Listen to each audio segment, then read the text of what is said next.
Neko's Quest, a tale of love, deceit, and destiny. In the heart of the Igbo land, where the skies met the earth and traditions were as old as the whispering baobab trees, there lived a woman named Neka. Neka was enchanting, her eyes were dark pools of wisdom and her laughter had the power to make the sternest elder smile. Yet, despite her beauty and charm, she remained unmarried. Tired of her solitude and desperate to find a husband, Neka consulted the oracle, an old woman named Obiajili, who could commune with the ancestors in a hut that smelled of herbs and ancient scrolls. "Child, your destiny is unlike any other," Obiajili spoke, her voice a mesmerizing melody. "The man who fathers your child will become the ruler of this village, and his reign will bring unparalleled prosperity." Intrigued and emboldened, Neka devised a radical plan. She would sleep with every eligible man in the village. This way, she reasoned, she would not only find her destined husband but also secure the best future ruler for her people. As weeks turned into months, the village began to buzz with rumors. Neka's unconventional search for a husband became the talk at every gathering around every fire. Finally, Neka found herself with child. She was radiant, her belly round and full, a living testament to the prophecy. As her due date approached, tension thickened in the air. Each family with an eligible son began to claim the unborn child as their own, laying their stake to the future chieftainship. In the midst of this maelstrom, Neka gave birth to a healthy baby boy. The village rejoiced, but the joy was short-lived. The next problem was immediate and pressing: who was the father of this child born to rule? Elders convened, wives gossiped, warriors sharpened their spears. Everyone had a theory, and every man wanted a test. The village was on the brink of civil war, and only the true identification of the child's father could bring peace. Yet, Neka remained serenely confident. She knew that the prophecy would not fail her, nor would it fail her people. And so, with her newborn son cradled in her arms, she awaited the revelation that would change the fate of her village forever. A week had passed since the birth of Neka's son, whom she named Chaik, meaning God's strength. It seemed as though Chaik was indeed knocking at the door of a new era for the village, one fraught with uncertainty and anticipation. The Council of Elders, the esteemed body responsible for making major decisions in the village, convened under the oldest baobab tree. Its gnarled branches seemed to sag with the weight of the momentous decision ahead. "Our ancestors have always shown us the way in times of both harmony and discord," said Udo, the eldest among them, his voice trembling like the last leaves of autumn. "We must seek their wisdom to resolve this crisis." Just then, Obiajili the oracle stepped into the circle, her eyes glowing with a fire that seemed almost supernatural. "I have spoken with the ancestors," Obiajili began, her voice a mesmerizing melody that silenced even the cicadas. "They propose a test, one that will reveal not just the father of young Chaik but also the future leader of our people." Murmurs spread through the council. Even among the elders who had seen many harvests and many seasons, this was unprecedented. "The test," continued Obiajili, "will require each potential father to undertake a journey to the sacred mountain. At its peak lies a stone, not just any stone, a moonstone imbued with the wisdom of our ancestors. The man who returns with this stone will be deemed the true father and the destined ruler of our village." A collective gasp filled the air. The sacred mountain was a place of many perils, wild beasts, treacherous terrain, and above all, spiritual trials that could break even the strongest will. Yet, the Council of Elders knew there was no other way. After a moment of ponderous silence, Udo spoke, "Then it is decided.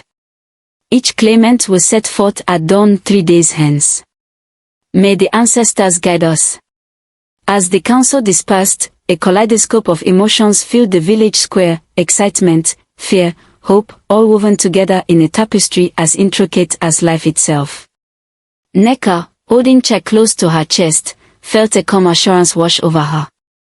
The ancestors had set the stage, and now it was up to the men to prove their mettle. But even she couldn't foresee the twists and turns that lay ahead, for the journey to the sacred mountain was one that would bring surprising revelations, ones that would change the village and its people in ways they had never imagined.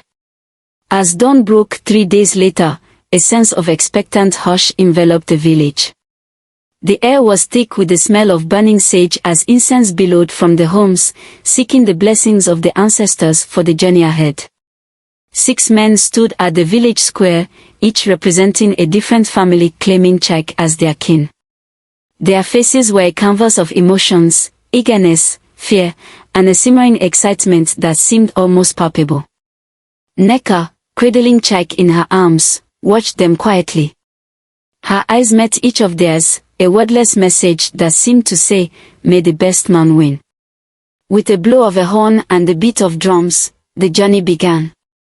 Each man carried a satchel filled with offerings, kola nuts, palm wine, and sacred amulets to honor the spirits of the sacred mountain. The path was laden with challenges, both physical and mystical, rivers that twisted like serpents, forests that whispered secrets, and caves that echoed with the laughter and cries of forgotten souls. However, the real test lay at the foot of the sacred mountain. A stone altar stood there, inscribed with ancient runes that told tales of heroes and gods, love and betrayal. Beside the altar was a pool of water so clear it mirrored their deepest fears and desires. As the men reached the altar, a voice echoed around them, a voice so ethereal it seemed to belong to the mountain itself. "Offer what you value most, and you may proceed," the voice resonated, filling the air with an unspoken gravity. One by one, the men approached the altar. Some offered gold, others heirlooms passed down through generations, but nothing happened. The way to the peak remained sealed, as if mocking their futile attempts. Finally, it was Jidiofor's turn. Jidiofor was not the wealthiest or the strongest among them, but he was known for his wisdom and humility. Instead of placing an object on the altar, he knelt and offered a prayer for the village, for Neka, and for the unborn generations who would inherit the earth. As he finished, the altar glowed a soft, radiant light, and the path to the peak opened up as if summoned by his sincerity. Awed and humbled, the men followed Jidiofor as he led the way. The weight of their journey seemed a little lighter, their resolve a little stronger, bound by the newfound understanding that true leadership required more than just wealth or strength. It required the wisdom of the heart. The ascent up the sacred mountain was unlike any other climb. Every step seemed to be a dance between the earthly and the divine, where physical exertion met spiritual enlightenment. The men felt their breaths grew shorter but their senses heightened.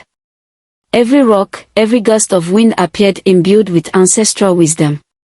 Finally, they reached the peak, where the night sky seemed to be within arm's reach, twinkling stars bearing witness to this pivotal moment in the village's history. There it was, the moonstone, glowing softly in the moonlight, almost as if pulsating with the heartbeat of the mountain itself. Jidiofor approached the stone fast, his hands trembling as he touched its cool surface. The moonstone lit up, its glow intensifying into a radiant beam that shot up towards the sky, returning as a cascade of light that enveloped him. "Son of Chukwemeka," a celestial voice echoed, "you have proven your worth. This child, Chike, is yours, and you are destined to lead your people." Overwhelmed by emotion, Jidiofor fell to his knees. The men who accompanied him were silent, humbled and awed by the revelation. Their prior envy and rivalry dissipated like morning mist. As they descended the mountain, the village came into sight, bathed in the soft glow of dawn. The men felt different, transformed not just by the revelation but also by the journey itself. It was as if they had shed layers of ignorance and ego, revealing new skins of wisdom and humility. When they arrived, the entire village had gathered, the tension in the air palpable. A sea of faces, anxious and expectant, watched as Jidiofor stepped forward, holding the moonstone high for all to see. "The ancestors have spoken," he declared. "I am the father of Chike, and it is my destiny to lead this village." A collective gasp followed, then a roar of cheers and ululations. The elders nodded in approval, their faith in ancestral wisdom reaffirmed. Nneka, with Chike in her arms, walked over to Jidiofor. Their eyes met, and in that moment, all the complexities and hardships seemed to melt away, leaving behind a pure, unspoken understanding. As Jidiofor took his son in his arms for the first time, the village erupted in joyous celebration. But Nneka knew that this was just the beginning. She understood that true leadership and fatherhood came with responsibilities that would test Jidiofor in ways the journey up the sacred mountain had not. Years passed, and under Jidiofor's rule, the village flourished. His leadership brought peace, prosperity, and a sense of unity previously unseen. But the true test of his wisdom and heart lay not in his ability to lead but in how he nurtured his son, Chike. Jidiofor dedicated himself to teaching Chike the ways of their ancestors, the importance of humility, and the power of love and sacrifice. Nneka watched with pride as her son grew, embodying the qualities of his father.